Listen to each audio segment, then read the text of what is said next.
Billionaire dies.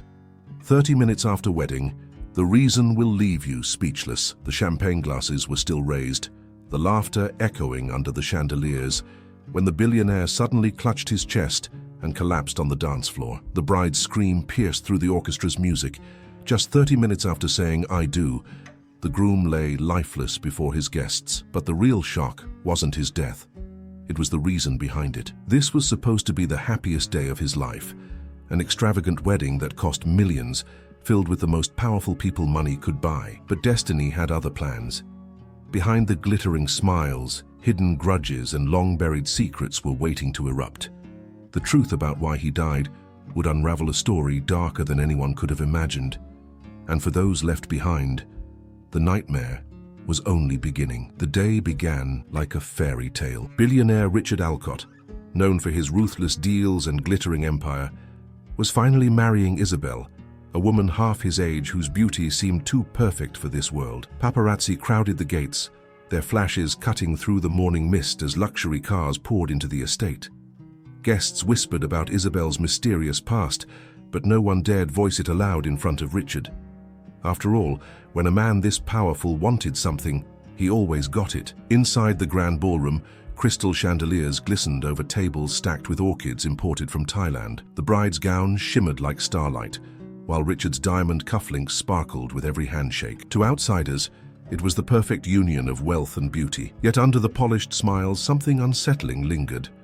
Isabel's eyes darted nervously, as if afraid someone from her past would appear. Richard's children, seated stiffly at the front, exchanged glances filled with quiet rage.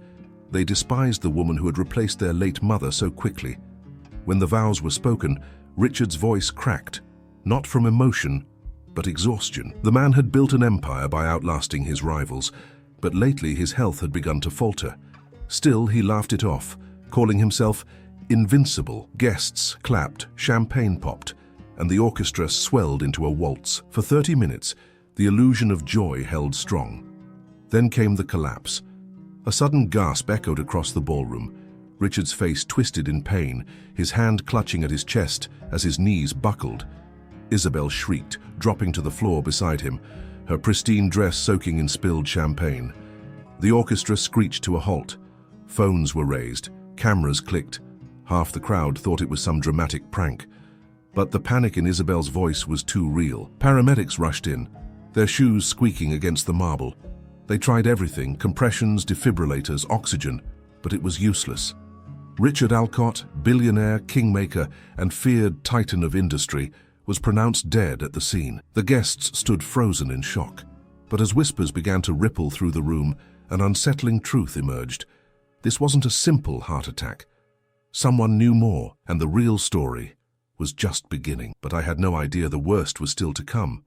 What would you do if a secret like this came out at a wedding? The ballroom, once a palace of celebration, had transformed into a suffocating cage of suspicion. Guests whispered furiously, some slipping out to call their lawyers or the press. Reporters outside were already circling like vultures, waiting for the first leak of scandal to spill. Daniel refused to sit. He stood tall in the center of the chaos, daring anyone to contradict him. My father knew someone was after him. He told me last week he didn't trust everyone in his circle anymore. Emily's voice cracked. Why didn't you say something earlier? Because, Daniel growled, he specifically told me to watch the bride. The words sliced through the air. Isabel's jaw trembled, but her composure didn't break entirely. She stepped forward, her veil sliding off her shoulders, revealing a face streaked with smeared makeup. "You're lying," she hissed. "Richard trusted me. He loved me." But Daniel didn't flinch. "He loved you enough to put you in his will. That doesn't mean he trusted you." The room gasped again. Suddenly, the whispers were no longer about grief, but about inheritance. $1 billion inheritance. Everyone knew Richard's empire was vast. Real estate, tech, shipping, global influence. Whoever controlled his fortune would control more than money. They would control power itself. Emily collapsed into a chair, covering her face. The youngest son, Alex, stormed out entirely, muttering that he wanted nothing to do with this circus. But the others stayed, riveted by the growing firestorm. Then, just as the tension threatened to erupt into physical violence, the estate's lawyer appeared, an older man with silver hair and a folder clutched tightly under his arm. His presence silenced the crowd. "I have instructions," he announced gravely. "Mr. Alcott updated his will this morning." A shiver ran down Isabel's spine. This morning? Richard had changed his will on the very day of the wedding? She swallowed hard, her fingers twitching against her bouquet. The lawyer adjusted his glasses. "The new will overrides all previous versions. In the event of his death, everything, assets, estates, holdings, will pass directly to his new wife, Isabel." The explosion of outrage was immediate. Daniel slammed his fist on the table. Emily shrieked in disbelief, and several guests cursed aloud. Isabel, pale as ivory, staggered back as if the words themselves had struck her. "No," Daniel snarled, pointing a finger at her. "This was planned. You married him, poisoned him, and now you get everything. It's too convenient." But Isabel's eyes hardened. For the first time, she didn't look afraid. She looked dangerous. "You think this is about money? You think I wanted his fortune?" Her voice dropped low, almost trembling with fury. "I wanted something else entirely. Something Richard promised me long before this wedding." The crowd leaned in, every heartbeat echoing in the silence. "What?" Daniel demanded. Her gaze darkened, and her words came out like a dagger. "The truth about who really killed his first wife." The ballroom fell into stunned silence. Emily gasped. The lawyer froze. And Daniel's entire expression shifted from fury to shock. Because deep down, he knew exactly what Isabel was talking about, but none of them realized. The darkest secret was still buried, waiting to claw its way into the light. Do you think Richard's first wife's death was truly an accident? Or something far more sinister? The mention of Richard's first wife, Catherine, was like a ghost suddenly resurrected in the ballroom. The very air seemed to chill, and even the orchestra members lowered their instruments, unwilling to move or breathe. Catherine Alcott had been dead for 15 years. Officially, it was ruled an accident, a fall down the marble staircase of their summer estate in Italy. She had been alone, or so the story went, when her body was discovered by staff. Richard never spoke much about it afterward, except to say she had been the love of his life. His grief had become part of his public image, the foundation of his reputation as a tragic widower. But Isabel's voice cut through the silence like a knife. "Richard told me months ago that Catherine didn't fall. She was pushed." Gasps erupted. Emily clutched her chest as if struck. Daniel's fists clenched so tightly, his knuckles turned white. "You're lying," he spat. "Am I?" Isabel's gaze didn't waver. "Or are you just terrified that the truth is about to come out?" The lawyer fumbled with his papers, clearly wishing to vanish into the floor. The guests whispered frantically, some even pulling out their phones to look up old articles about Catherine's death. A tragedy once buried in the past was now clawing its way back into the present. Daniel stepped closer, his face inches from Isabel's. "You don't know what you're talking about." Your mother was silenced," Isabel interrupted sharply. "And Richard told me he carried that guilt every day." Her words sent a ripple of unease through the room, because while Isabel spoke with fury, there was no desperation in her tone. She wasn't begging to be believed. She was daring them to deny her. Emily's voice trembled. "If what you're saying is true, who pushed her?" Isabel hesitated, her eyes scanning the room. She opened her mouth, and then the ballroom doors slammed open. All heads whipped toward the entrance. A man stood there, soaked from the rain outside, his hair plastered to his forehead. His presence drew an audible gasp from several of the older guests. It was Marcus Hale, Richard's former business partner. Once inseparable, Marcus had vanished from the public eye a decade ago after a mysterious fallout with Richard. Rumors claimed he had fled overseas, exiled from the empire they'd built together. Now he stepped inside, his shoes muddying the marble, his eyes fixed squarely on Daniel. "Tell them, Daniel," Marcus said, his voice hoarse but steady. "Tell them who really killed Catherine." The entire room froze. Daniel's face drained of color, the confident rage melting into something Isabel had never seen before: fear. Emily's knees buckled, and she collapsed into a chair, whispering, "No, it can't be." Marcus continued, his voice growing stronger with each word. "Richard didn't kill her. Isabel didn't kill her. I didn't kill her, but one of his children did." The words hung in the air, heavier than the chandeliers above them. Daniel shook his head violently. "You're insane." "Am I?" Marcus snarled. "You were there that night. You saw her fall, or rather, you made sure she did." Emily screamed. The guests erupted in chaos again, some demanding answers, others already recording on their phones. Isabel stood silently, her hands trembling but her eyes locked on Daniel's face, and Daniel couldn't speak. His silence was louder than any denial, but the most shocking truth hadn't been revealed yet, because Catherine's death was only the first secret in a chain that would destroy them all. The ballroom erupted into chaos. Guests shouted over one another, some demanding Marcus be removed immediately, others insisting he continue. Security hesitated at the doors, caught between orders and the gravity of the accusations spilling into the room.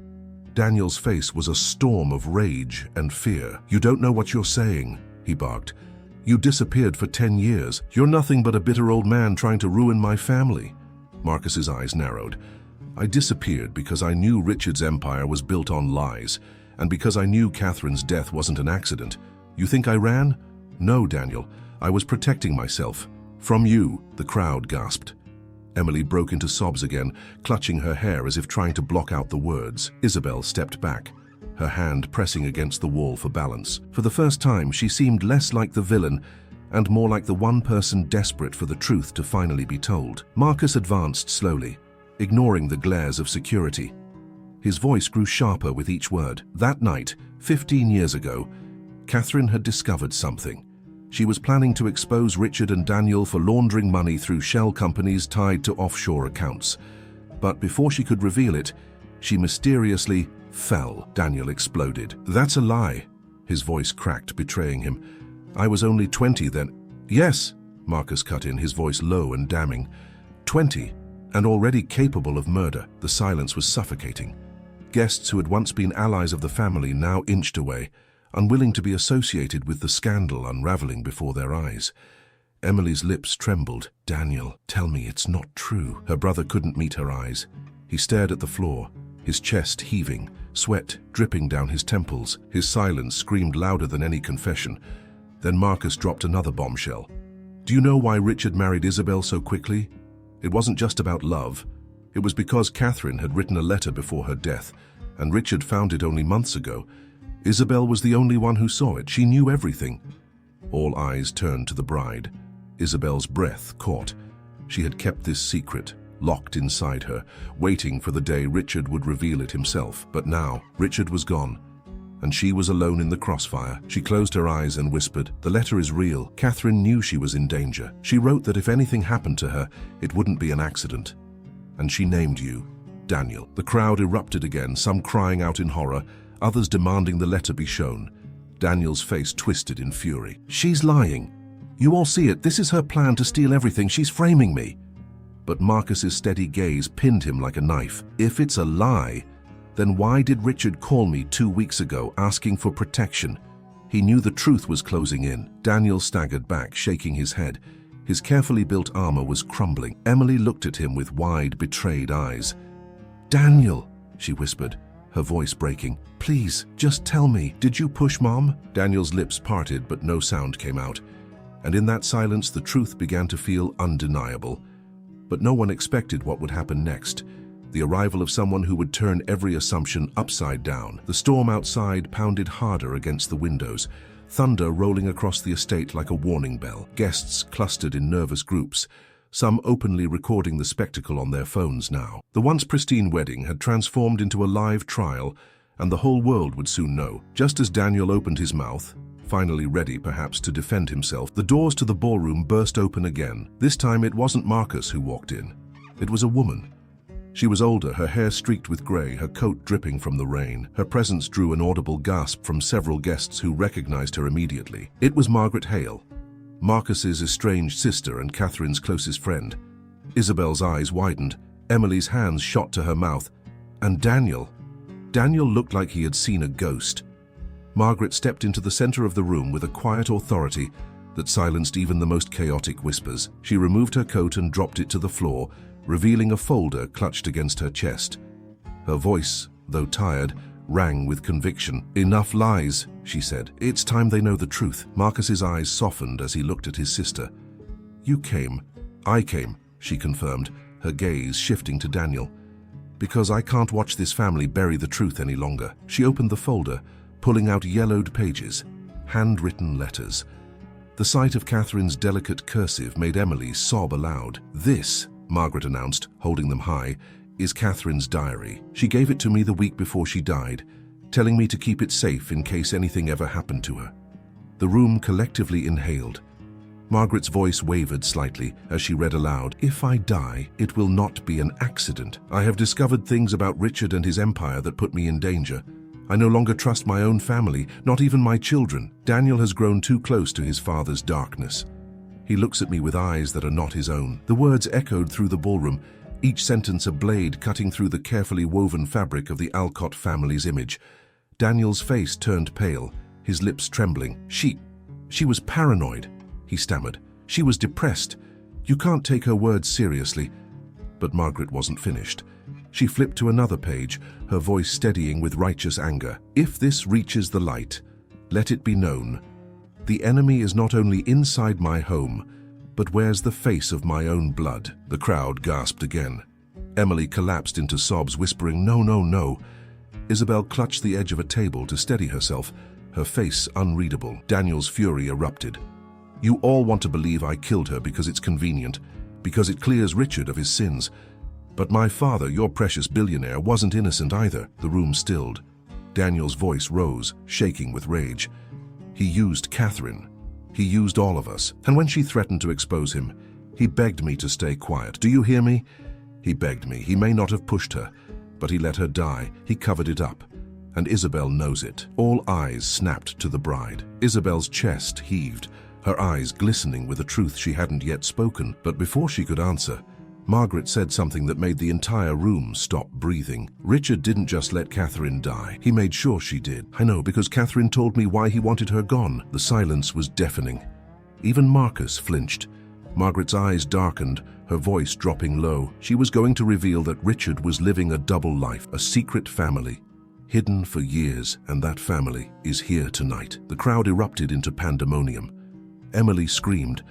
Isabel staggered back in shock. Daniel froze, his eyes darting around the room, because suddenly everyone was asking the same question. Who in this ballroom wasn't who they claimed to be? But what came next would shatter not only the family, but the entire empire Richard built. The ballroom became a storm of panic. Guests shouted over one another, desperate to make sense of Margaret's words. Security tried to calm the crowd, but the whispers spread like wildfire. Richard had another family. Emily's tear-streaked face turned toward Margaret. "You're lying," she pleaded, her voice fragile. "My father would never. He loved my mother." But Margaret's expression was grim. She held up another page from Catherine's diary, the paper yellowed and fragile under the chandelier light. "Richard disappears often under the guise of business trips, but I followed him. I've seen him with her, and I've seen the child. He thinks I am blind, but I am not. If I speak, it will destroy him. If I stay silent, it will destroy me." The crowd gasped as one. The orchestra members, who had quietly stood in the corner, now exchanged horrified looks. Isabel's fingers curled tightly around the edge of a chair, her knuckles white. Daniel's voice broke through the tension. "If this is true, then where are they? Where's this supposed secret family? Why haven't they shown their faces?" Marcus's voice cut like steel. "You think Richard would risk bringing them here himself? You think he didn't plan for every detail? They're here, Daniel, hiding in plain sight." Every head turned, eyes scanning the guests, faces blurred into suspicion, a waiter frozen in fear, a woman in the back clutching her pearls, a teenage boy shifting nervously by the door. And then, Margaret pointed. Her finger trembled as she singled out a young man standing quietly near the catering staff. He wore a simple black suit, his hair slicked back, his eyes hauntingly familiar. He looked no older than 20. The room fell silent. "That," Margaret declared, her voice carrying through the hall, "is Richard's other son." Gasps filled the air. The boy stiffened, his hands trembling as dozens of eyes pierced into him. Emily's lips parted in disbelief. "No, that's impossible." But the boy finally spoke, his voice low, steady, and chillingly calm. "My name is Gabriel, and Catherine wasn't wrong. Richard was my father." The words shattered what little sanity remained in the room. Emily screamed. Isabel staggered back, her veil tearing as it caught on a chair. Daniel swore violently, his fists slamming against the nearest table. "Liar!" Daniel bellowed. "You're just some con artist sent here to destroy us." But Gabriel didn't flinch. He stepped forward, his resemblance to Richard undeniable.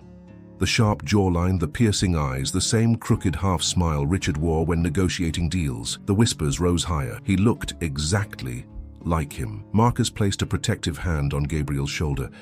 He's telling the truth. I helped Richard hide them. He made me swear to keep the boy out of the spotlight. But Catherine discovered it, and that's why she died. Because Richard knew exposure would ruin him. The ballroom descended into chaos again. Guests shouted accusations, some toward Isabel, others toward Daniel, and many now toward Marcus himself. Emily collapsed into a chair, whispering, "I have a brother." All these years, tears streamed down her face as she looked at Gabriel, torn between horror and a strange, aching connection. But Isabel's reaction was the most telling. She didn't look shocked. She didn't look confused. She simply looked relieved, as though a weight had finally been lifted. Daniel caught her expression instantly. "You knew." His voice cracked like a whip.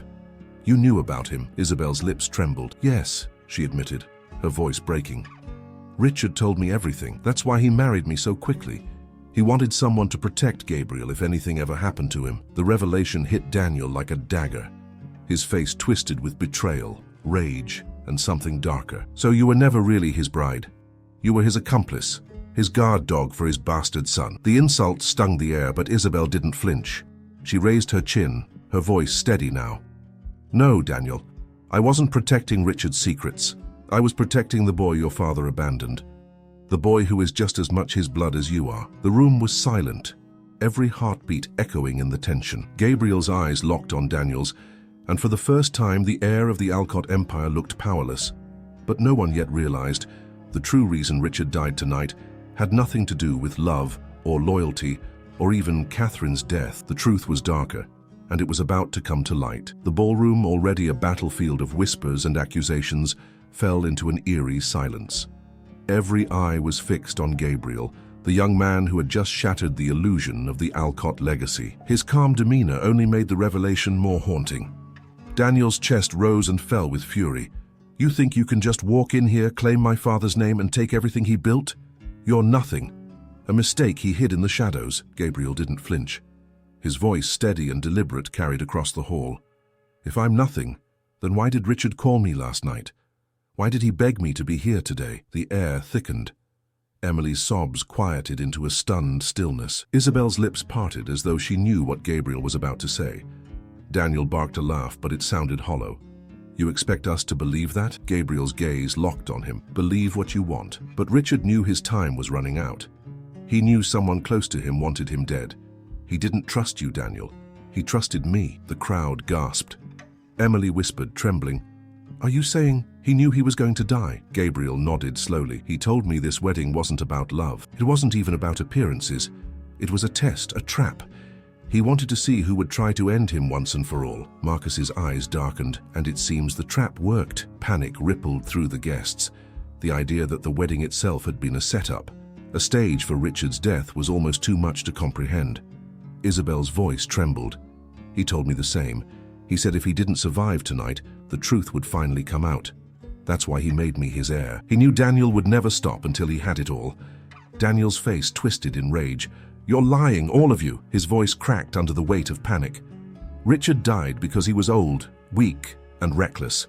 Not because of me." But Gabriel stepped closer, his piercing eyes never leaving Daniel. "Then explain why Richard sent me this." From inside his jacket, Gabriel pulled out a folded piece of paper, sealed with Richard's personal crest. The crowd leaned forward as he broke it open, his hands trembling only slightly. He read aloud, "If you are holding this, Gabriel, then my suspicions have proven true. Someone close to me has betrayed me. I fear it is Daniel. Protect the truth and protect Isabel.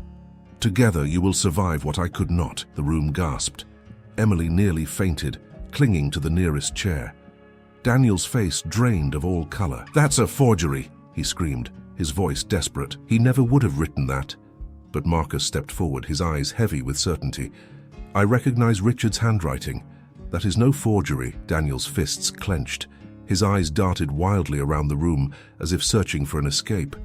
He looked less like a grieving son and more like a trapped animal.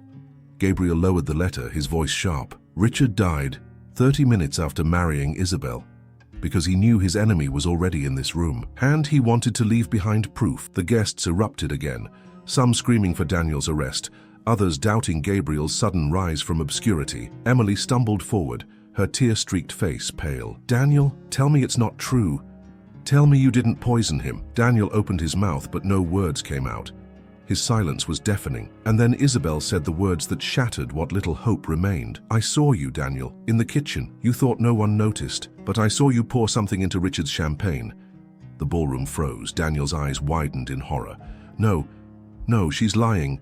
But Isabel's voice grew stronger, steadier. "You murdered your father, Daniel, just like you murdered your mother." The room exploded with gasps, cries, and shouts. Some guests fled, unable to bear the weight of what they'd heard.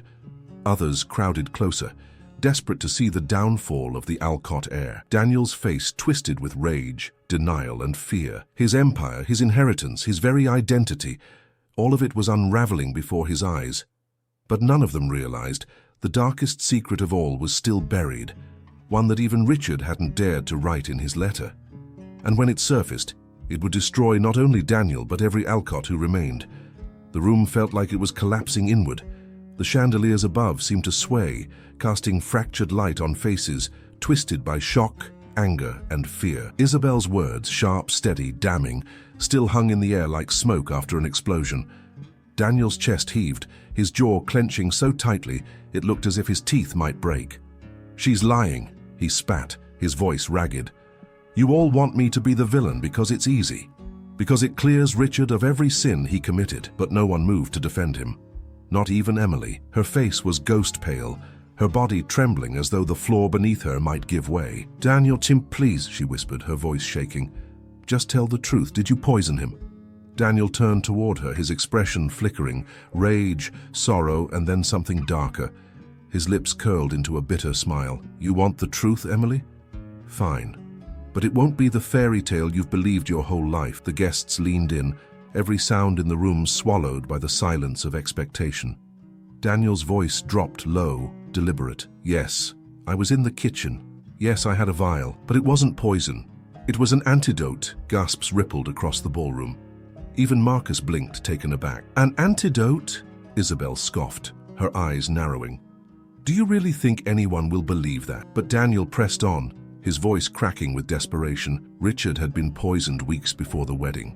Slowly, carefully. I found out. I tried to save him. He wasn't supposed to die tonight.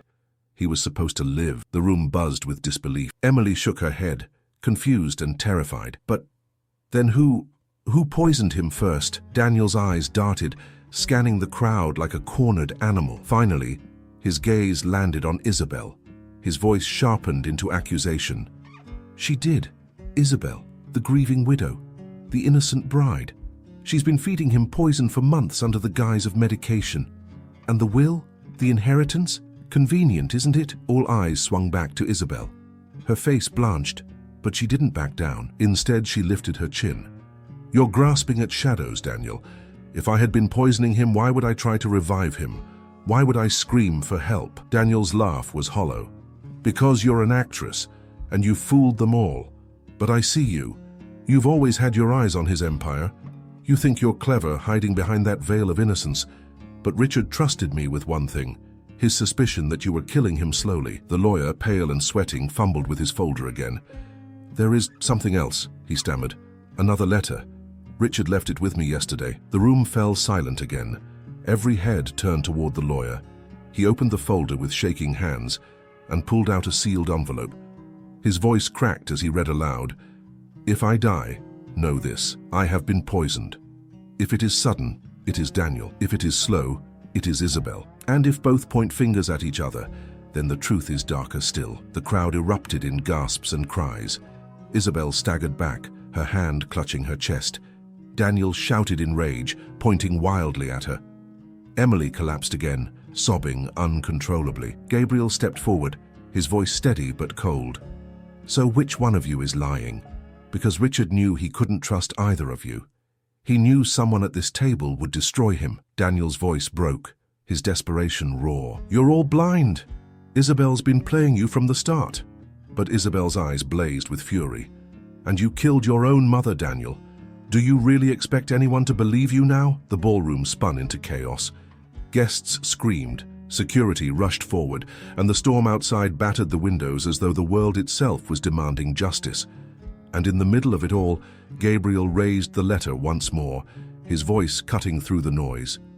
"You're both hiding something, but only one of you has blood on your hands tonight, and I will prove it." But the truth that Gabriel was about to reveal wouldn't just expose a killer, it would destroy the Alcott name forever. The ballroom was no longer a wedding hall, it was a courtroom drenched in silk and crystal. Thunder cracked outside as if punctuating every accusation, every revelation. Guests huddled at the edges, torn between running from the madness or staying to witness the destruction of one of the world's most powerful families. Gabriel stood at the center, the storm's eye. The letter still trembled in his hands, but his voice was steady. Richard wasn't a fool. He knew the empire he built was surrounded by vultures, even within his own bloodline. That's why he didn't leave just words behind. He left evidence. Daniel sneered, his face flushed with fury. "How you expect us to believe you? Some bastard who shows up out of nowhere. Everything you've said could be a lie." But Gabriel didn't flinch. "Then explain this." From his jacket, he pulled a small black device. Sleek, compact, unmistakable. A voice recorder. The crowd gasped as he held it high. "Richard gave this to me last night. He told me it contained the truth. He said if he didn't live through the wedding, I was to play it in front of everyone." The air tightened. Even the storm outside seemed to pause. Isabel's hand shot out. "Wait, don't!" But Gabriel had already pressed play. Richard's voice, deep and unmistakable, filled the ballroom, crackling with static, but clear enough to send chills down every spine. "If you're hearing this, I'm already gone. I have been poisoned, slowly, over time. My body is failing me, and I know it is no accident. Isabel, my beloved wife-to-be, may not be who she seems. Daniel, my son, may not be the man I hoped he'd become. I fear them both. If my death comes suddenly, know that Daniel's impatience has caught up with him. If it comes after months of decline, Isabel's betrayal has been completed. But if the two of them blame each other, then perhaps it was never about them at all." The recording ended in static. Silence consumed the room. Emily collapsed to her knees, sobbing. "He didn't trust any of us. Not even me." Marcus shook his head. "No, he trusted you least of all, Daniel. And Isabel, he saw through you." Isabel's face hardened, her composure cracking like porcelain. "He wanted me to take the fall. That's why he left everything to me, to make it look suspicious. He always planned it this way, to destroy me, even in death." Daniel lunged forward, pointing at her. "She admits it. She poisoned him." But Gabriel's voice cut through the chaos. "No, you're both wrong. Richard was right. It wasn't about either of you. This wasn't a family feud. It was something bigger. Look at the timing, his death, the will, the empire hanging in the balance. Who benefits most if the Alcott name collapses in scandal?" The lawyer paled, sweat dripping down his temples. His hands fumbled with the documents in his folder, as if he already knew the answer but couldn't bear to say it. Margaret's eyes narrowed. "You mean the board?" Gasps rippled. Isabel's eyes widened in realization. Daniel froze. Gabriel nodded slowly. "Yes, the Alcott empire wasn't just Richard's. It belongs to his partners, his investors, his enemies who've been waiting for him to fall. This wedding wasn't just a stage for love or betrayal. It was the perfect stage for murder.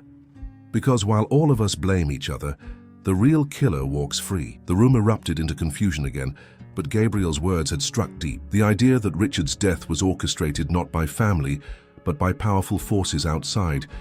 It was almost too terrifying to believe. But then Gabriel said something that froze everyone in place. "I know who it is, and they're in this room right now." The crowd gasped, heads whipping around, scanning every face. The storm outside howled against the windows, as if urging the truth to break free. And then Gabriel pointed, not at Daniel, not at Isabel, but at someone no one had expected. But the name that fell from his lips would change the fate of every person in that room. "Do you think Richard's empire was destroyed by family betrayal, or by someone outside pulling the strings?" The ballroom held its breath. All eyes locked on Gabriel as his hand extended, finger leveled with chilling certainty. The storm outside roared louder, lightning flooding the room with white flashes. Gabriel's voice was steady, almost calm. It wasn't Daniel. It wasn't Isabel. The one who poisoned Richard was his lawyer. The lawyer's face drained of all color. The folder slipped from his trembling hands, papers scattering across the marble floor like fallen leaves. Gasps ripped through the crowd. Emily's voice cracked. "No, Not you. You've been with us since we were children. The lawyer stumbled backward, sweat dripping down his temples. This is insane. Richard trusted me more than anyone. I was his confidant, his advisor. Gabriel cut him off. Exactly. You were the only one who had access to both sides of his life, his business and his home.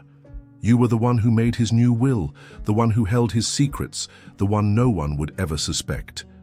And Richard knew it. That's why, in his recording, he hinted the truth was darker than family betrayal. He suspected you. The lawyer's breathing grew ragged. You don't understand. You don't know what it was like. Richard ruined me. He made me destroy families, sign away lives, launder money that weighed on my soul. He forced me into silence, while Catherine begged me for help. And when I tried to leave, he threatened me with ruin. The confession fell heavy over the room.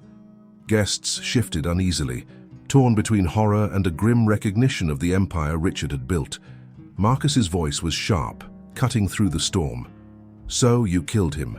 You poisoned him slowly, making it look like age. And tonight, you made sure he wouldn't survive. The lawyer's eyes glistened with rage and despair. I didn't want him to suffer. I just wanted it to end. I wanted freedom. His voice cracked. Do you think I wanted his fortune? No, I wanted my life back. Daniel snarled, lunging toward him, but security restrained him. Isabel stood frozen, her eyes wide in shock, her lips trembling. Emily wept openly, clutching her hands together as if in prayer.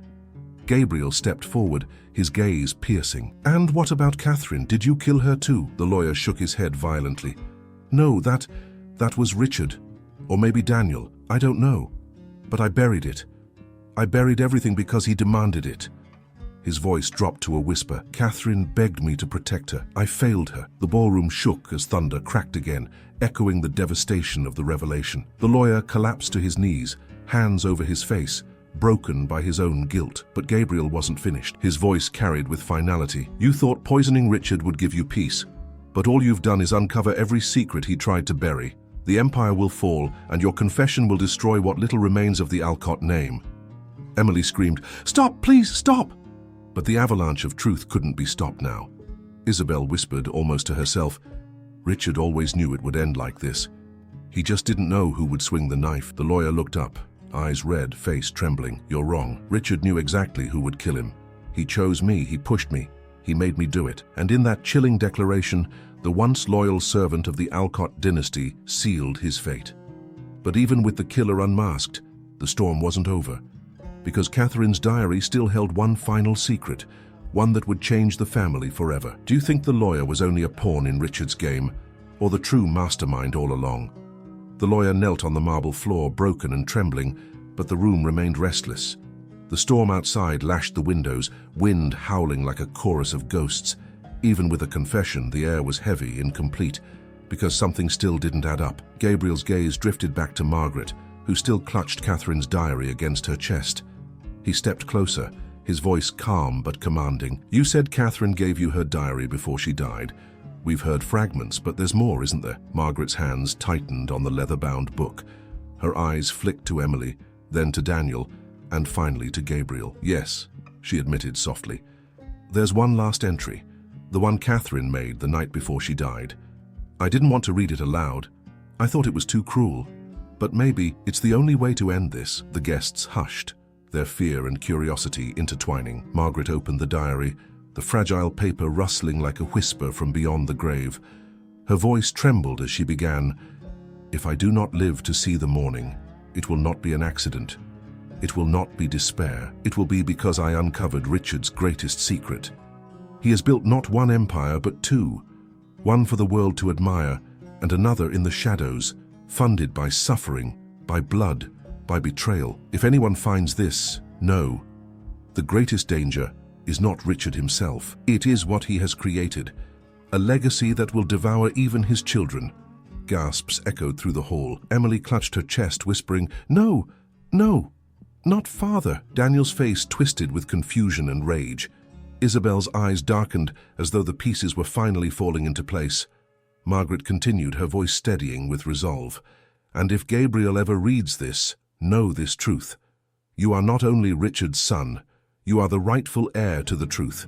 Protect it, expose it, Do not let the Alcott name drown the world in its sins. The room fell into stunned silence. All eyes turned to Gabriel. His face was pale, his hands trembling slightly, but his jaw was set. She knew about me all along. Emily staggered back as though the ground itself had betrayed her. Mother. She knew, and she didn't say anything? Daniel's voice cracked with fury. This is manipulation. Catherine was unstable. She wrote lies because she wanted to destroy Father. But Margaret's eyes burned with conviction. No, Daniel, she wasn't unstable. She was the only one brave enough to see Richard for who he truly was. Isabel stepped forward, her veil torn, her voice cold. And that means this empire, every dollar, every tower, every ounce of power is poisoned. It was never clean. It was never noble. She turned to Gabriel, her voice softer now. Richard chose you, not because of blood, but because you were untouched by his corruption. You're the only one who can end it. The weight of her words pressed down on everyone. The guests shifted uncomfortably, realizing they weren't just witnesses to a scandal. They were standing inside the collapse of a dynasty.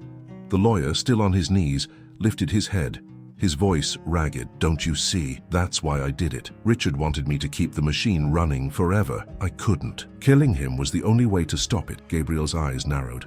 No, killing him only exposed the rot. But Catherine's words, they give us a choice. We can bury this truth, or we can burn down the Alcott Empire and finally be free. The silence that followed was suffocating. Emily sobbed quietly. Daniel shook with rage. Isabel stood tall in defiance, and Gabriel held the diary like a weapon. And then Gabriel said the words that would decide the family's fate. The Alcott Empire ends tonight. The crowd erupted, some in horror, some in relief, some in disbelief, because with those words, Gabriel wasn't just rejecting Richard's fortune. He was declaring war on everything the Alcott name had ever stood for. But Catherine's diary still had one more page, and its final line would reveal a truth no one, not even Gabriel, was prepared to face. The ballroom quaked with Gabriel's declaration. The Alcott Empire ends tonight. His voice was steady, but beneath it pulsed the weight of Catherine's diary, and the storm hammering outside like an omen. Margaret clutched the diary tightly, her eyes glistening. Gabriel, there's one last page. The room hushed. Even Daniel, who moments ago had been seething like a caged animal, froze. Emily's sobs subsided into shallow breaths, her gaze locked on the fragile book that seemed to bleed truth and destruction. Margaret opened to the final entry. Her hands trembled, the ink nearly faded but legible under the shimmering chandeliers. She read aloud, "If you are reading this, it means I am gone. But you must know one final truth. Richard was not poisoned by outsiders alone. His destruction will come from within. One of his children carries not only his blood, but his sins. That child will either save this family or bury it forever." The words hung heavy, vibrating through the room like a curse. Emily gasped, tears streaming down her cheeks. She knew.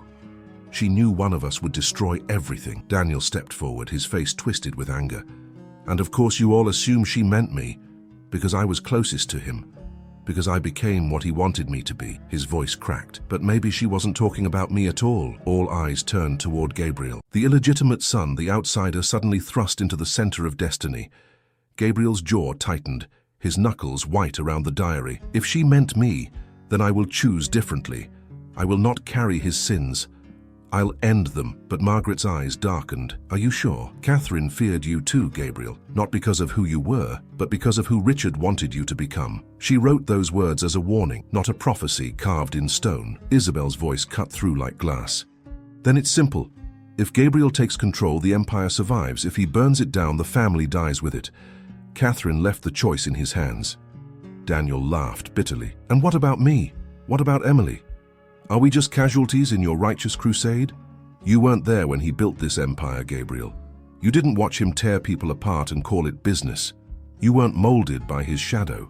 You don't deserve the right to decide." Emily's broken voice whispered, "Maybe that's exactly why he does." The storm cracked so loudly the chandeliers swayed. The guests huddled tighter, whispering prayers or curses under their breath.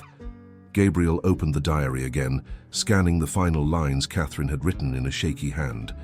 He whispered them aloud, almost to himself. "If my children cannot escape Richard's shadow, then let the one who comes after, let Gabriel, be the light or the fire." Silence fell like a shroud. Isabel's eyes softened, almost pleading.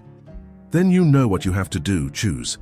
Gabriel's eyes lifted, meeting the faces of everyone in the room, the broken daughter, the corrupted son, the grieving bride, the guilty lawyer, the haunted sister. All of them tied to Richard, all of them chained by his empire. His voice was steady, his choice final. I will not be his heir. I will be his reckoning. Gasps rippled. Emily sobbed into her hands. Daniel cursed and tried to lunge, but security restrained him. Isabel's lips trembled, but for the first time she smiled faintly, as though relief had finally come. Gabriel closed the diary and tucked it into his jacket. This empire dies with Richard. Its wealth will be given to those it destroyed.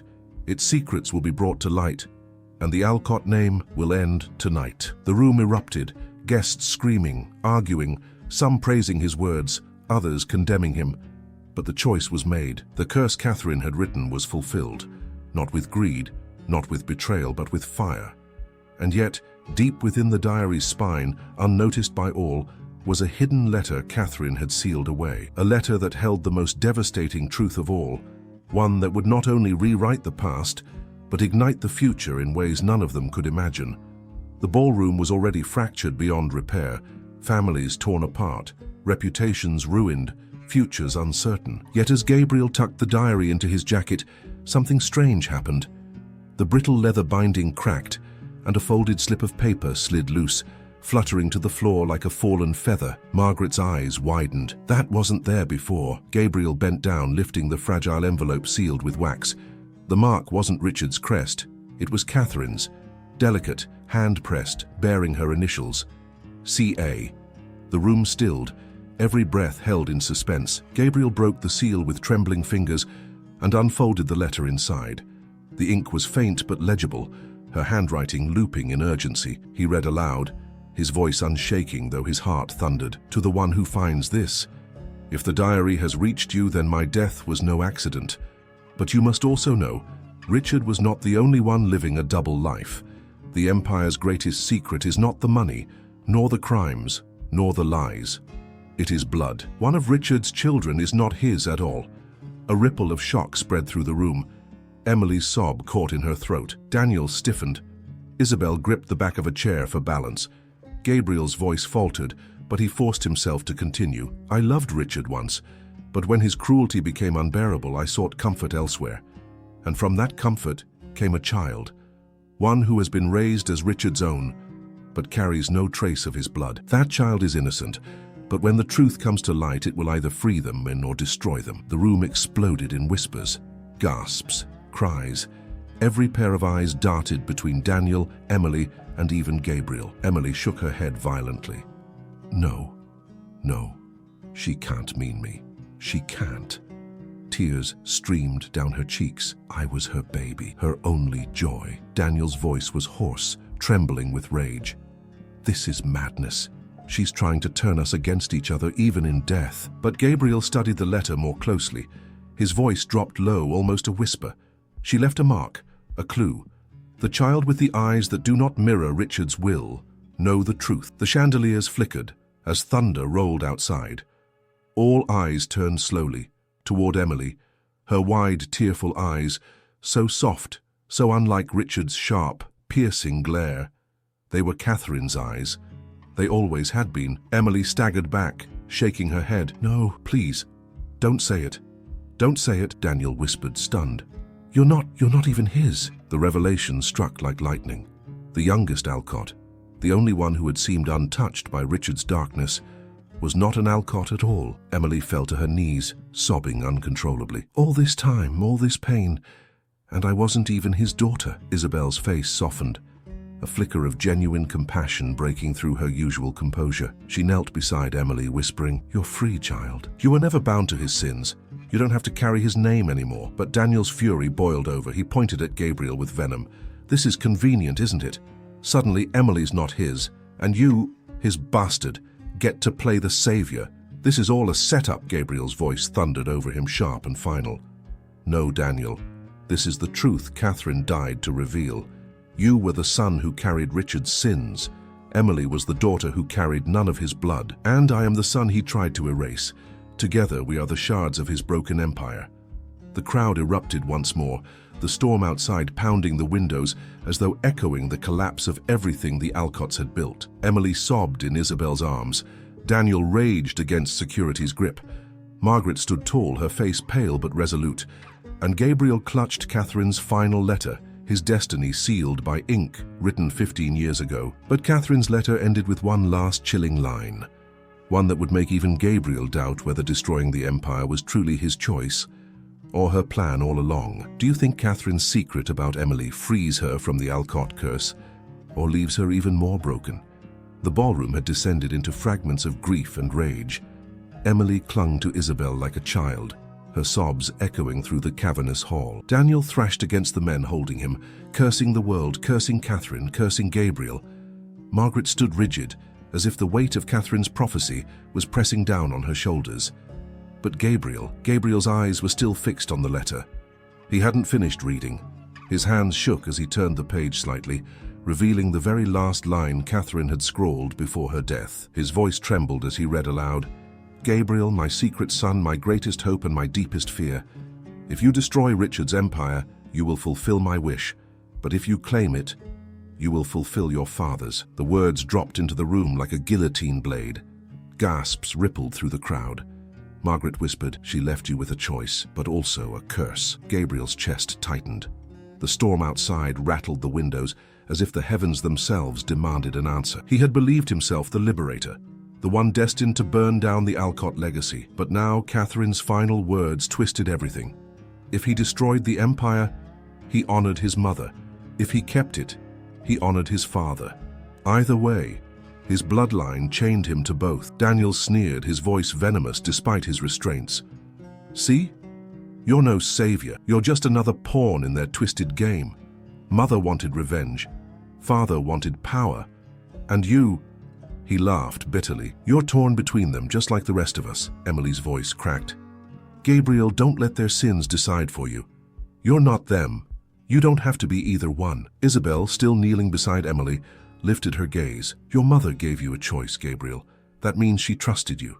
Richard never gave anyone choices, only orders. That's the difference. That's what makes you stronger than both of them." The guests murmured, some nodding, others whispering in doubt. The lawyer, still kneeling in disgrace, lifted his weary head. "She was clever, too clever.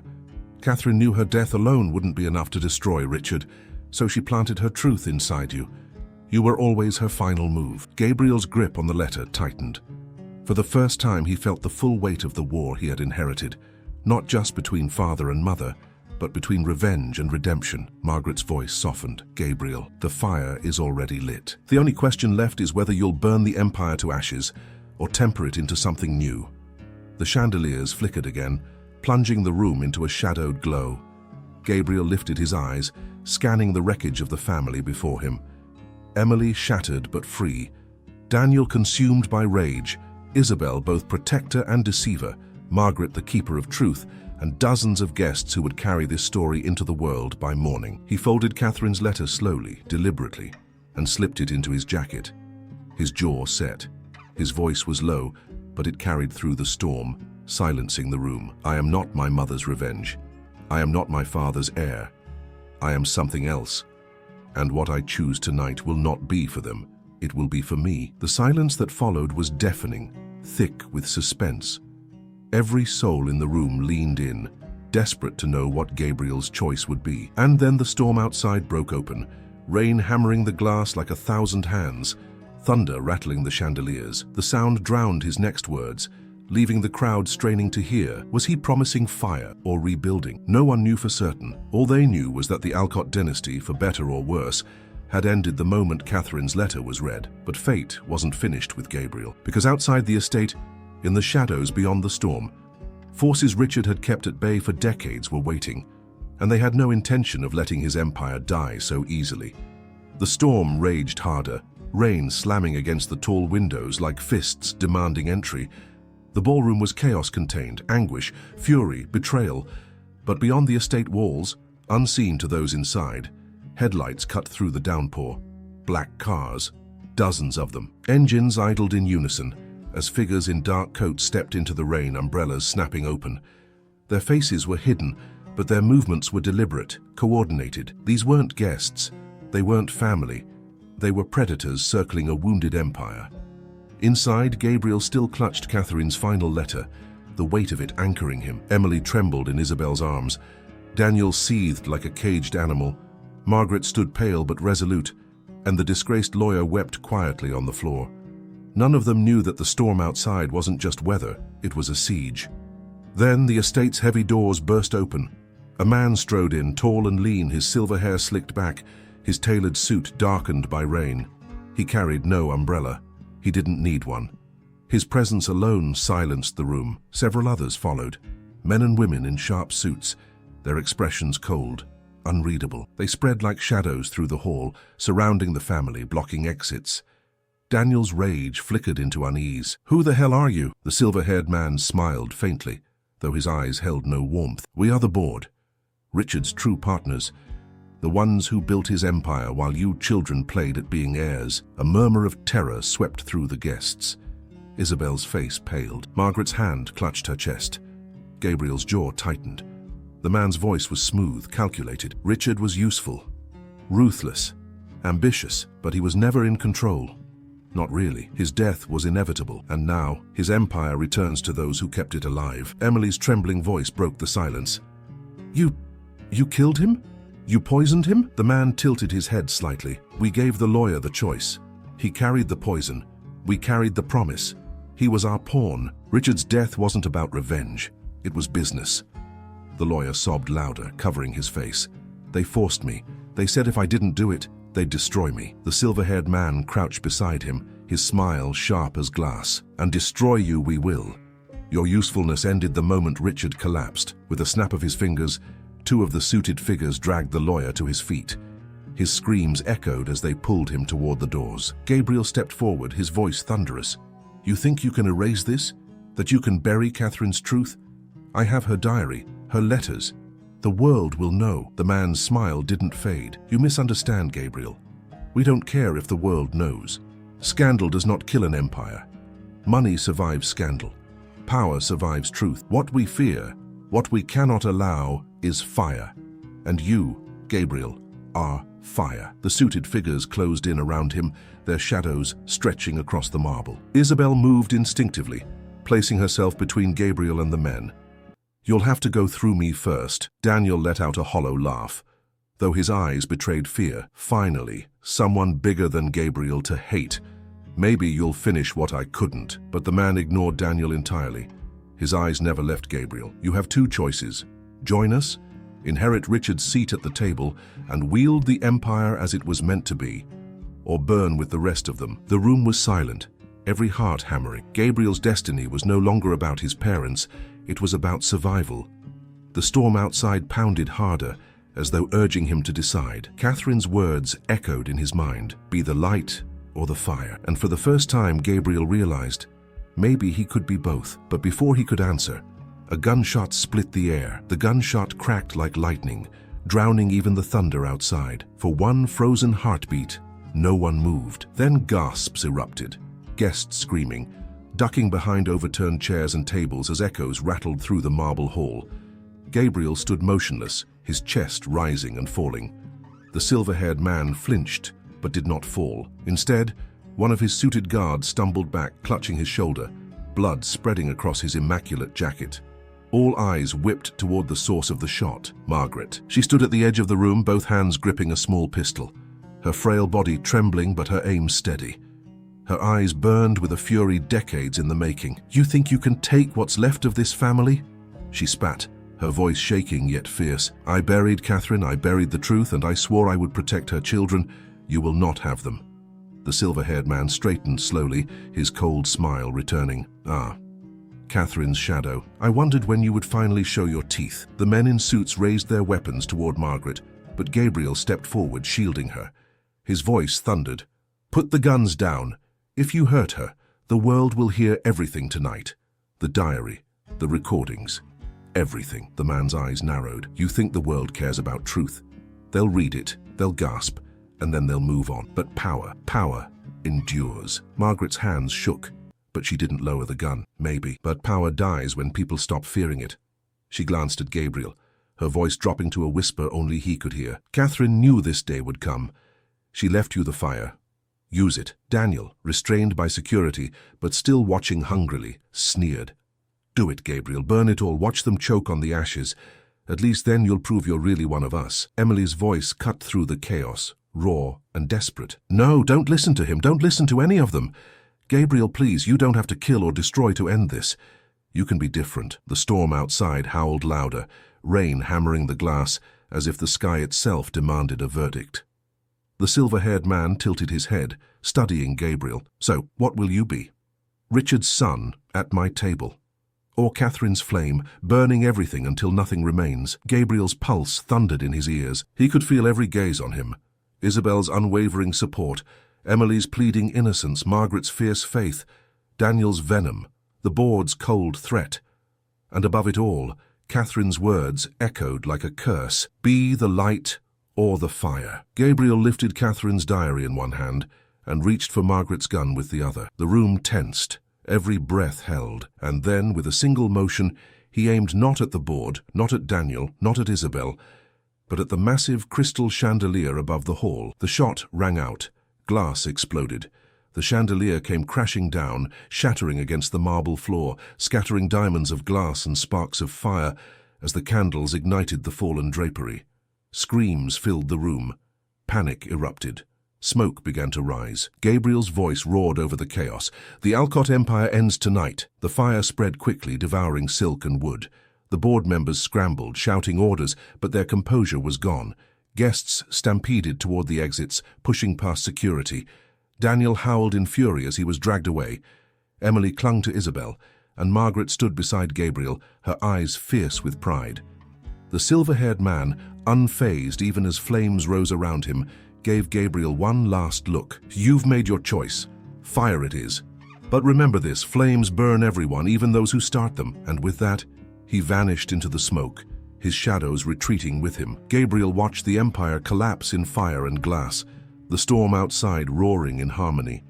He clutched Catherine's diary to his chest, his face illuminated by the flames, but deep inside, he knew this was only the beginning, because destroying Richard's empire would not end the war. It would ignite a far greater one. Do you think Gabriel's choice to burn everything was justice? Or will it only bring more destruction? Flames licked the velvet curtains, spreading up the gilded walls, as if the mansion itself had been waiting for this moment, to consume the empire it once glorified. Smoke curled toward the chandelier's broken remains, the crackling fire joining thunder and rain in a chaotic symphony. The once regal ballroom was now an inferno. Guests trampled over shattered glass and overturned tables, their elegant gowns and tuxedos torn in the frenzy to escape. The empire of Richard Alcott was dying in the very heart of his wedding hall. Gabriel stood amidst the chaos, Catherine's diary clutched against his chest. Margaret held tightly to his arm, coughing against the smoke, but refusing to let go. Isabel guided Emily toward a side exit, shielding her as burning embers rained from above. Daniel fought against the men restraining him, his voice hoarse with rage. You fool, Gabriel, you've doomed us all. Fire doesn't choose, it devours everything. You think you're a savior, but you're nothing more than our executioner. Gabriel turned to him, eyes blazing in the reflection of the fire. Maybe execution is exactly what this family deserves. The words cut through Daniel, silencing him for the first time. Meanwhile, the silver-haired man and his board members had already vanished into the smoke, retreating with the precision of people who had planned for disaster. They hadn't come to die with Richard's empire. They had come to inherit the ashes. Isabel's voice cried out through the smoke, Gabriel! Emily can't breathe. Gabriel pushed through the panicked crowd, finding Emily collapsed near the door, coughing violently. He scooped her into his arms as Isabel helped steady Margaret. Together they forced their way toward the open air. The storm outside swallowed them, rain pouring down, hissing as it struck the flames, the night split by sirens wailing in the distance, fire trucks, police, flashing lights converging on the estate. But it was already too late. The Alcott mansion, the fortress of wealth, power, and secrets, was engulfed. Flames shot through the windows, devouring everything Richard had built. Cameras flashed from beyond the gates as reporters documented the empire's fall in real time. By morning, the images would be everywhere, the great Alcott dynasty reduced to smoldering ruin. Emily clung to Gabriel's chest, tears mixing with rain. What happens to us now? She whispered, broken. Gabriel looked at her, his jaw set. Now? We start over. Not as Alcotts, as survivors. Isabel's eyes met his, weary but resolute. Richard's enemies won't stop with the mansion. They'll come for us next. The board won't forgive fire. They'll hunt you for what you've done. Gabriel nodded. Let them. I'd rather fight them in the open than live chained to their lies. Margaret, coughing but strong, grasped his shoulder. Catherine would be proud. You've burned the cage. But don't fool yourself, Gabriel. The ashes attract wolves, and the real war begins now. In the distance, Daniel was dragged out by police, screaming curses into the storm. His eyes locked on Gabriel, filled with venom. This isn't over, you hear me? You may have destroyed Father's empire, but I'll rebuild it, and I'll bury you with it. The rain poured harder, washing blood, soot, and tears into the earth. Gabriel looked back once at the mansion, now a collapsing skeleton of fire and smoke.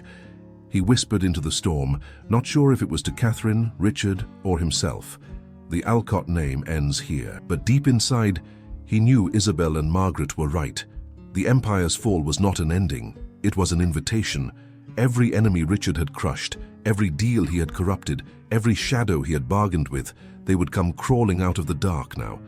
And Gabriel, carrying Catherine's diary, had just painted a target on his own back. The Alcott dynasty was gone, but the war for its ruins had just begun. Dawn broke over the ruins of the Alcott estate. The once pristine mansion was nothing but a smoldering skeleton, blackened beams jutting into the pale morning sky like broken bones. Smoke still curled upward, carrying with it the stench of ash, burned silk, and history turned to cinders. Beyond the charred gates, dozens of reporters crowded the police barricades, microphones raised, cameras flashing. Their voices blended into a frenzy of questions. Who set the fire? Was it an accident or arson? Is it true Richard Alcott was murdered on his wedding night? Helicopters buzzed overhead, capturing aerial shots of the ruins. By breakfast, the images dominated every news channel, every front page. The billionaire, the bride, and the burning empire. Gabriel stood at the edge of the estate, drenched in yesterday's rain and last night's smoke. Catherine's diary clutched firmly under his arm. His face, streaked with soot, was already splashed across headlines. The illegitimate son who survived the flames. Beside him, Emily sat wrapped in a police blanket, her eyes vacant, staring at the ruins. She hadn't spoken since the fire, her body trembling with the weight of revelations. That Richard wasn't her father, that her entire identity had been built on a lie. Isabel hovered protectively near her, fielding reporters with a sharp glare that sent even the boldest cameramen retreating. Margaret stood tall despite her exhaustion, speaking quietly to investigators. Richard's empire wasn't built by one man, she said firmly. If you want the truth, you'll need to dig deeper than these ruins. The board won't stop here. Daniel, meanwhile, was paraded past the cameras in handcuffs, his face twisted with rage. He screamed hoarsely at Gabriel across the barricade. This isn't over! You'll regret this! You'll all regret this! His voice cracked, swallowed by the cacophony of reporters snapping photos. The image of the billionaire's heir in chains spread just as quickly as the flames had. Public opinion fractured within hours. Some painted Gabriel as a hero, the son who burned down a corrupt dynasty. Others called him a criminal, accusing him of arson, of sabotaging the empire to claim its ashes. And through it all, Catherine's diary loomed like a ticking bomb. If its contents were leaked, the world would see not just scandal, but proof of decades of crimes. Gabriel watched as the news vans swarmed, each headline twisting the truth. He whispered to Margaret, "If I reveal the diary, the world will know everything. But if I do, the board will come for me, harder than ever." Margaret's eyes, weary but fierce, met his. They're already coming. The question is, will you run or will you fight? Isabel stepped forward, her hand steady on Emily's shoulder. If you release Catherine's words, you won't just expose Richard, you'll expose the board. They'll be hunted, yes, but so will we. The fire last night was the end of a family. What comes next will be the beginning of a war. Emily finally spoke, her voice broken but clear. Then let it be war. If this is who Father really was, if this is what he built, I don't want his name. I don't want his empire. Burn it all. Let the world see him for what he really was. Gabriel's chest tightened. He saw the pain in her eyes, the flicker of strength beneath it. Catherine's words echoed again. Be the light or the fire. Maybe Emily, free of Richard's blood, could be the light, and he the fire. Reporters pressed closer, shouting louder, but Gabriel ignored them. He looked at Isabel, at Emily, at Margaret, his new family. not bound by Richard's lies but by truth, however painful. He lifted Catherine's diary, its leather scorched but intact, and whispered so only they could hear, "Then we finish what she started." The morning sun broke through the clouds, casting light over the ruins. For the first time in decades, the Alcott estate was no longer a fortress of power. It was a grave, but graves feed the soil, and already, new wars were germinating in the ashes. Do you think Gabriel should release Catherine's diary to the world, or keep it hidden to protect Emily and Isabel? By midday, the ruins of the Alcott estate were no longer just smoldering wreckage. They were a stage. Drones hovered above, news anchors broadcasted live from the barricades, and millions watched as the fall of one of the world's wealthiest families played out like a public execution. Every channel carried the story. Billionaire dead, mansion in flames, wedding night turns to tragedy, illegitimate son at center of Alcott collapse, scandal, secrets and fire, the end of an empire. Gabriel's face was everywhere, sometimes framed as the reluctant hero who dared to break Richard's chains, sometimes painted as the arsonist who destroyed everything. Overnight, he had become a symbol. For some, hope. For others, ruin. But far from the cameras, in the quiet shadows of a glass tower downtown, the real war began. The board had convened, not in daylight, not under scrutiny, but in the privacy of a penthouse suite guarded by black-suited men with earpieces. The silver-haired man sat at the head of a long mahogany table, flanked by men and women whose names were never printed in newspapers, but whose influence stretched across oceans. The screens lining the walls displayed live coverage of the fire, of Gabriel, of Daniel in handcuffs. The empire looked like it had crumbled, but around this table, the players knew better. "Richard's bloodline is in chaos," one woman said coldly. "The boy, Gabriel, he has the diary. If it reaches the press, decades of our dealings unravel with it." Another man leaned forward. "Then we eliminate him, quietly, no trials, no spectacle. He dies, and the world forgets." The silver-haired man steepled his fingers, his calm unnerving. "No, killing him now would make him a martyr. The boy has fire, yes, but fire can be harnessed. He could become exactly what we need." The board murmured. Some nodded, some protested. "He's unstable, he's too idealistic. He'll never serve us." The man's faint smile returned. "Every idealist believes they are different, until the weight of power bends them. If Gabriel refuses, then yes, we bury him. But first we give him a choice, the same choice Richard had and failed." Back at the police barricades, Gabriel wasn't thinking about choices. He stood with Isabel, Emily and Margaret, surrounded by flashing cameras, microphones shoved toward his face. "Gabriel, did you set the fire? Are you claiming Richard's fortune? Who do you blame for his death? Your brother, your stepmother, or the board?" Gabriel ignored them all. His focus was on Catherine's diary. Inside, it was not just Richard's downfall, but the names, dates, and transactions that tied the Alcotts to global corruption. With one leak, he could expose them, but with one silence, he could disappear into the shadows and survive. Isabel leaned close, whispering urgently, "You have to decide, Gabriel. The longer you hold the diary, the more dangerous you become. To them and to us." Emily's tearful eyes met his. "Please, don't let them win. Don't let Father's empire consume the world again." Margaret's voice, firm despite her exhaustion, added, "Catherine trusted you with the fire. Don't let it go out." Gabriel looked out at the sea of reporters, the ruined mansion smoking behind him, the diary heavy in his hand. He had become something he never wanted, the face of the Alcott collapse. And yet in that spotlight he saw the board's strategy clearly. If he released the diary, they would hunt him until his last breath. If he stayed silent, they would try to mold him into Richard's replacement. Either way, the war had already begun. He lifted the diary slowly, holding it above the crowd of cameras. The reporters surged forward, flashes exploding like fireworks. And Gabriel spoke. Not to them, not to the board, but to Catherine, to Richard, and to himself. "The truth won't stay buried. Not this time." The world roared with the sound of a dynasty collapsing. But in the shadows of the glass tower, the silver-haired man's smile widened. Because he knew this was only Act 1.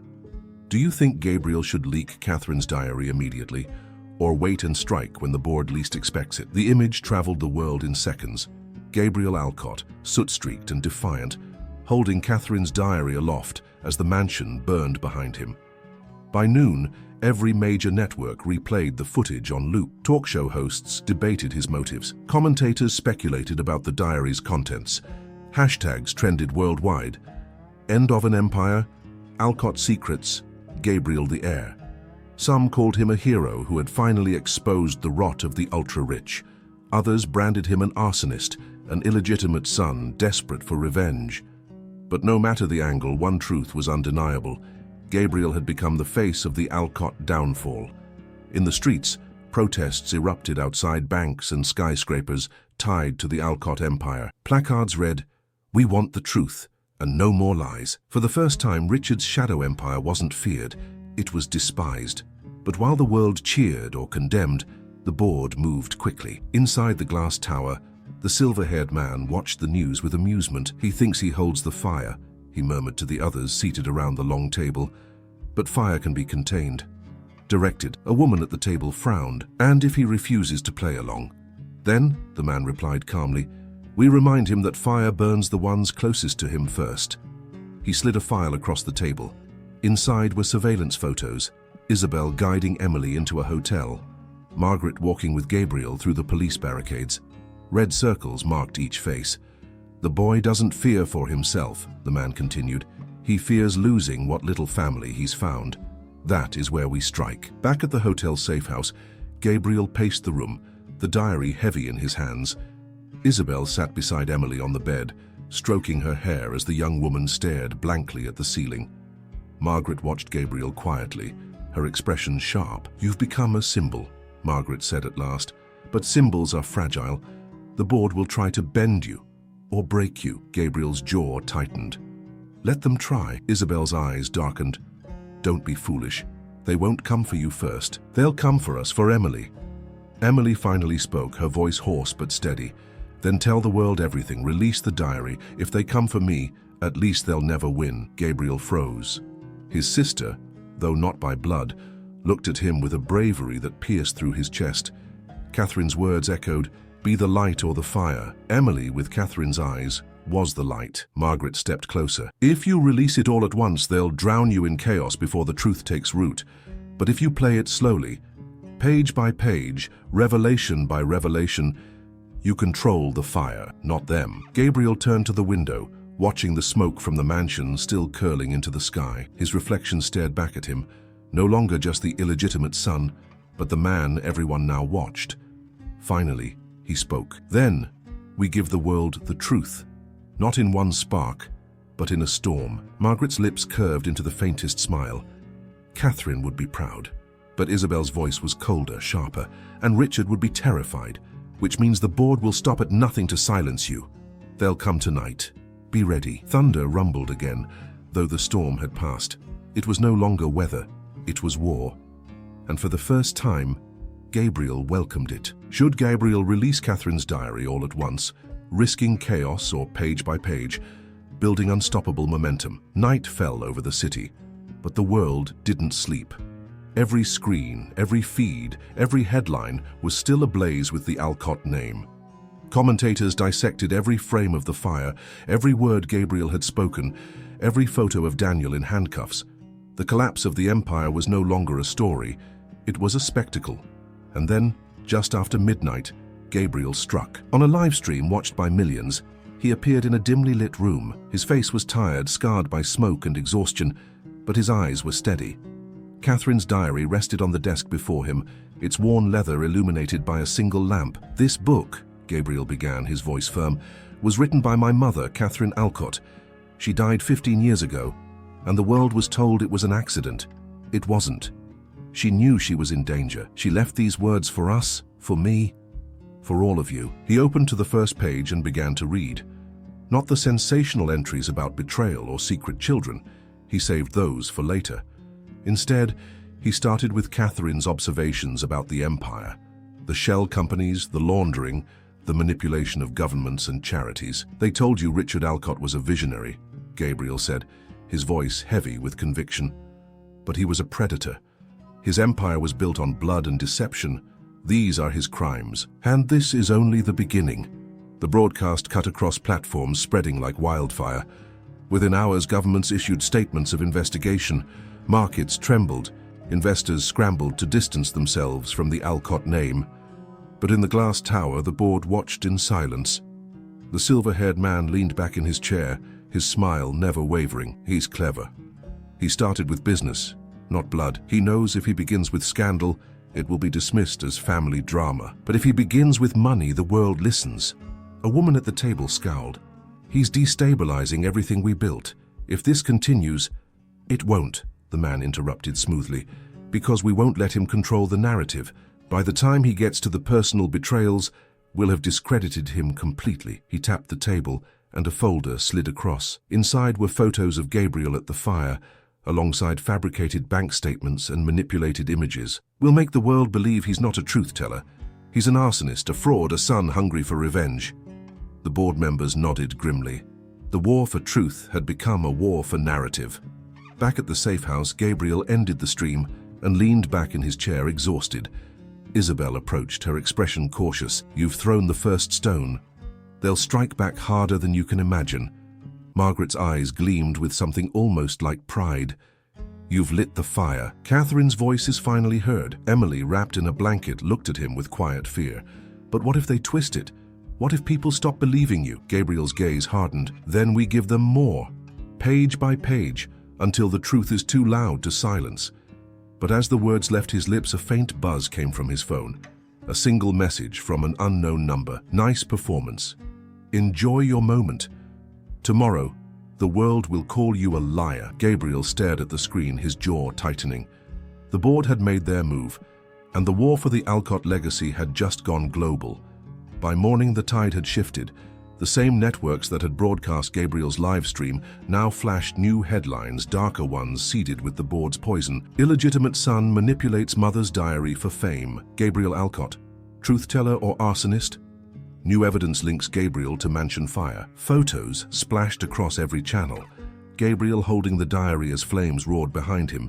His soot-streaked face twisted into what editors framed as defiance or madness. Commentators replayed clips of Daniel's courtroom outbursts, splicing them with grainy, leaked documents, alleging Gabriel had transferred funds into offshore accounts the night before Richard's death. On social media, hashtags shifted, and Gabriel the heir trended alongside Janged Fraud Son and Xiancha Diary hoax. For every voice praising him, another screamed he was a liar. At the safe house, Isabel slammed the television remote onto the table. They're faster than I expected. They've painted you as the villain in less than 12 hours. Emily sat curled on the couch, scrolling through her phone, tears streaking her cheeks. They're saying I helped you, that I forged the diary with you. People are sending death threats, Gabriel. Margaret's voice was steel. Of course they are. The board has controlled the narrative for decades. Did you think they'd let you expose them without a fight? Gabriel paced the room, Catherine's diary clutched in his hand. They want the world to see me as a fraud before I can release the next entries. If they succeed, the diary becomes meaningless. Isabel crossed her arms. So release more. Force their hand. If you have enough momentum, their smear campaign will collapse under its own weight. But Margaret shook her head. Too fast and the world will call it desperation. Too slow and the board will crush you before the truth takes root. You need a strike precise enough that no smear can erase it. Gabriel froze mid-step. Then we release what they fear most. Names, dates, the deals Richard signed with them. We show the world this wasn't just my father's corruption, it was theirs. The room fell silent. Emily whispered, if you do that, they won't just smear you. They'll kill you. Gabriel's jaw tightened. Then let them try. Hours later, another broadcast went live. Gabriel again, his face unshaken, Catherine's diary open before him. This time, he read aloud specific entries detailing transactions between Richard and 3 of the board members, naming banks, charities, even politicians they'd bribed. The kind of evidence that couldn't be brushed off as family drama. The world reacted instantly. Markets quaked. Governments issued emergency statements. One senator resigned within hours. But almost as quickly, the board retaliated. Leaked footage appeared online. A grainy video of a figure resembling Gabriel entering the Alcott estate kitchen the night of the wedding. Commentators seized it as proof that he had planted the poison himself. The silver-haired man smiled from his tower as he watched the chaos unfold. Every truth he tells will bury beneath a lie. And in the end, the world won't know which fire burned hotter, his mother's words or his own downfall. Back at the safe house, Gabriel clenched the diary so tightly his knuckles turned white. They're not fighting me. They're fighting Catherine's voice, and I won't let them silence her again. But even as he said it, He knew the board was winning the war of perception, and unless he found a way to turn the fire directly onto them, the truth would die in the smoke. And then came the knock at the door. The knock at the safe house door was soft, too soft for police, too deliberate for reporters. The room froze. Isabel instinctively pulled Emily closer, shielding her. Margaret gripped the armrest of her chair, her eyes narrowing. Gabriel moved silently toward the door, the diary clutched against his chest. His heart pounded as he pressed his ear to the wood. A pause, then a voice, calm, controlled. "Gabriel, it's me, open up. We don't have much time." Gabriel's stomach dropped. He knew that voice. Daniel. Emily gasped, clinging tighter to Isabel. No, it can't be him. He was arrested, taken away in handcuffs. But the voice came again, firmer. "The police didn't keep me long. I told them everything. They know you're the one who burned the mansion. They know you're the fraud. Open the door before they come for you." Margaret shook her head, her voice sharp. "Don't listen, it's a trap. If the board freed him, it's because they want him to deliver you." Gabriel's hand hovered on the doorknob, torn between fury and dread. "If it's really him, I need to hear what he has to say," Isabel hissed, "or you'll be dead before the night's over." The knocking grew louder, insistent. Daniel's voice cracked with urgency. "Gabriel, you think you've won? You haven't. The board doesn't care about me, they don't care about you. You're just their puppet now and you don't even see it. But I know something you don't. Something Mother never wrote in her diary." The words hit Gabriel like a spark on dry wood. Something Catherine hadn't written. Something even the diary didn't hold. He clenched his jaw. Against Margaret's protests, he cracked the door open just enough to see Daniel's face, wild-eyed, bruised from his arrest, but still burning with that dangerous mix of hatred and desperation. Daniel leaned in close, his voice a whisper only Gabriel could hear. Mother's diary wasn't her only secret. She left something else, something Father buried so deep even the board doesn't know it exists. And if you want to survive, you need me to find it. Gabriel's grip tightened on the door. "Why should I believe you?" Daniel's bitter laugh was laced with venom. "Because you think you're the fire? You're nothing compared to what she left behind. You burn empires. What she left will burn nations." The words sent a chill down Gabriel's spine. Emily sobbed quietly behind him, whispering, "Don't trust him. Please don't." Isabel's voice was low, urgent. "Gabriel, if you let him in, you open the door to chaos. If you turn him away, he'll deliver you to the board himself." Margaret's eyes locked on Gabriel's, fierce and unflinching. "This is your moment. Catherine gave you the fire, but Daniel may hold the match to ignite something bigger. Decide now. Do you trust your brother, or do you cast him into the storm?" Outside, the rain poured harder, drumming against the roof, masking the sound of approaching engines, cars, more than one. Daniel's voice pressed in through the crack. "Choose fast, Gabriel, because the board is already here." Engines rumbled outside, headlights sweeping across the rain-slick pavement. Shadows moved behind the curtains, too many for coincidence. The board's men had arrived. Inside, the safe house was suffocating with tension. Emily sobbed quietly into Isabel's shoulder, whispering, "Don't let him in, Gabriel. Please." Margaret's eyes, sharp and unwavering, locked on Gabriel as if daring him to choose. Daniel leaned closer through the cracked door, water dripping from his soaked hair, his voice sharp with urgency. "You don't have time to think. If you trust me, open the door now. If you don't, we all die when they break it down." Gabriel's hand trembled on the knob. Catherine's words echoed like thunder in his mind. One of his children carries not only his blood, but his sins. Daniel had always been the heir of Richard's shadow. But what if this was Catherine's final twist? What if Daniel carried not just corruption, but the key to truth? Margaret hissed under her breath. "He'll betray you the first chance he gets. That's what Richard molded him to do." Gabriel's jaw tightened. He shoved the door wider, yanking Daniel inside before Isabel or Margaret could stop him. The door slammed shut, just as heavy boots pounded against the porch. Emily cried out, terrified, but Daniel raised his hands. "Relax. I didn't come here to hurt you. I came here because I know where it is." Gabriel's voice was low, almost a growl. "Where what is?" Daniel's eyes gleamed, a mix of triumph and desperation. "The vault. Father's true vault. The diary is only half the story, Gabriel. Catherine wrote what she knew, but Richard kept everything else, names, accounts, leverage, in a vault no one's supposed to find. That's why the board isn't panicking. They know you have the diary, but they know it's incomplete." Margaret's breath caught. You're saying Richard's real empire is still hidden? Daniel nodded, his voice quick, urgent. And if the board gets to it first, they'll erase every trace.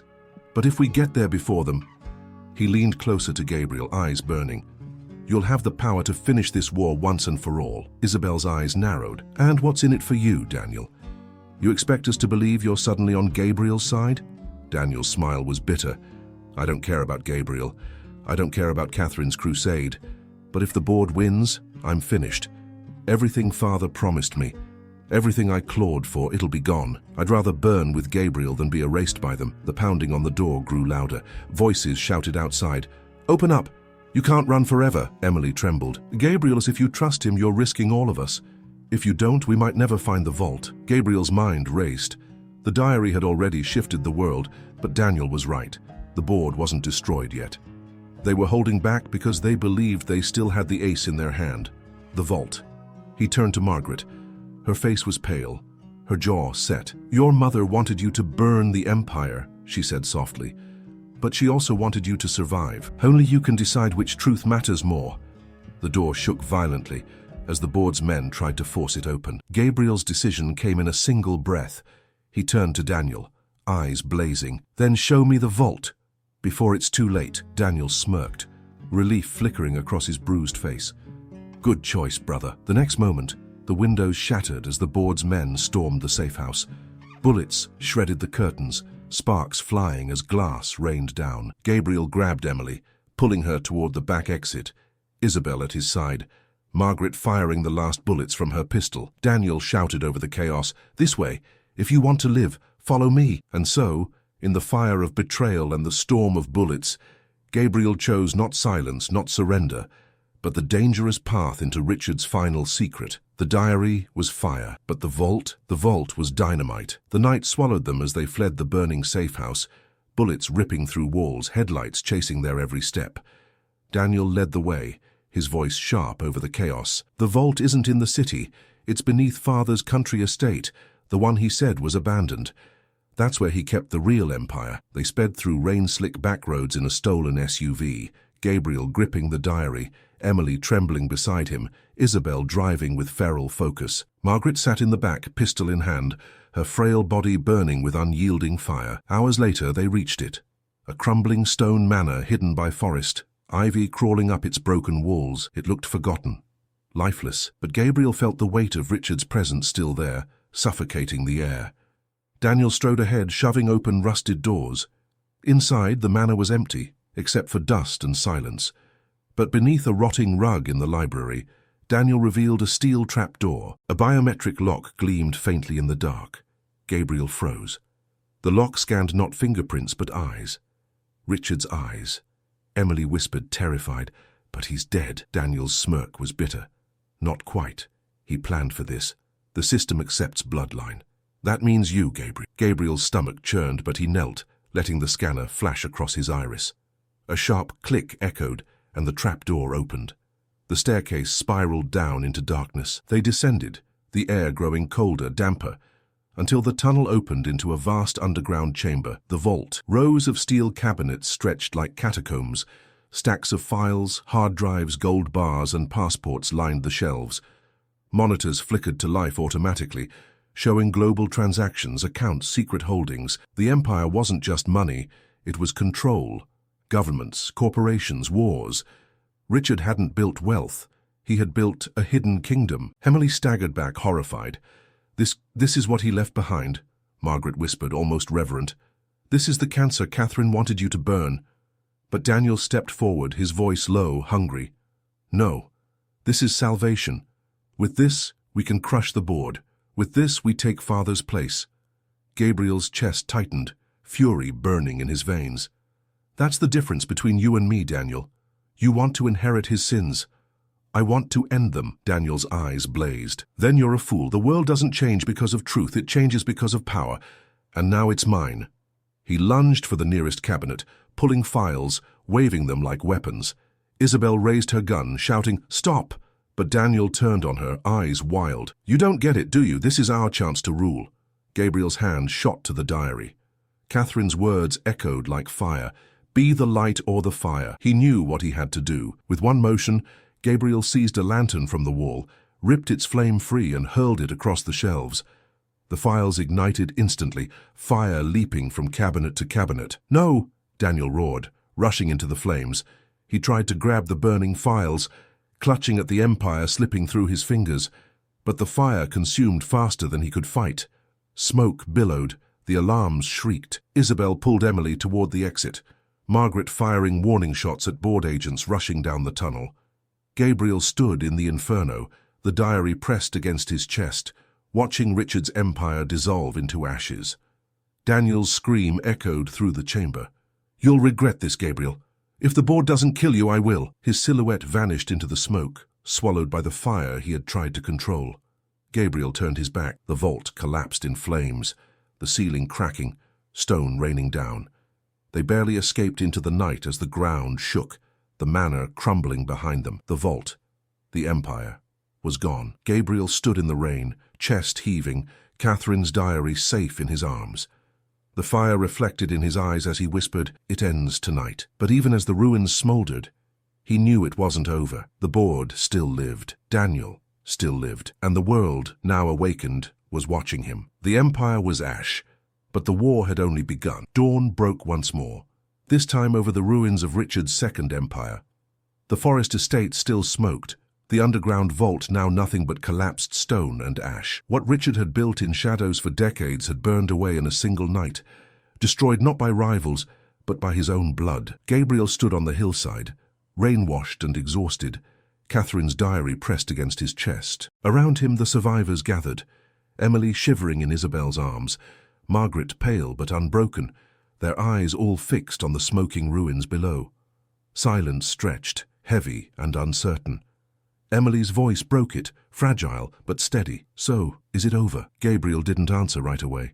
He watched smoke curl upward, mingling with the sunrise. "No," he said at last. "The empire is gone, but its shadows remain. The board won't forgive this, and Daniel won't stop hunting me." Margaret stepped closer, her gaze softening. "Catherine would have been proud. You didn't inherit Richard's sins. You burned them. You chose to be fire." Gabriel closed his eyes, her words pressing into him. He had ended Richard's dynasty, but at a cost.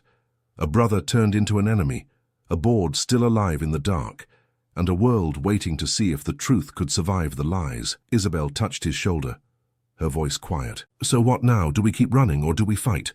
Gabriel looked at Emily, her eyes Catherine's eyes, and saw something fragile yet unbroken, a chance for light in the middle of the ashes. He raised the diary, its pages singed but intact. "We fight. Not with power, not with fear, with truth, Catherine's truth.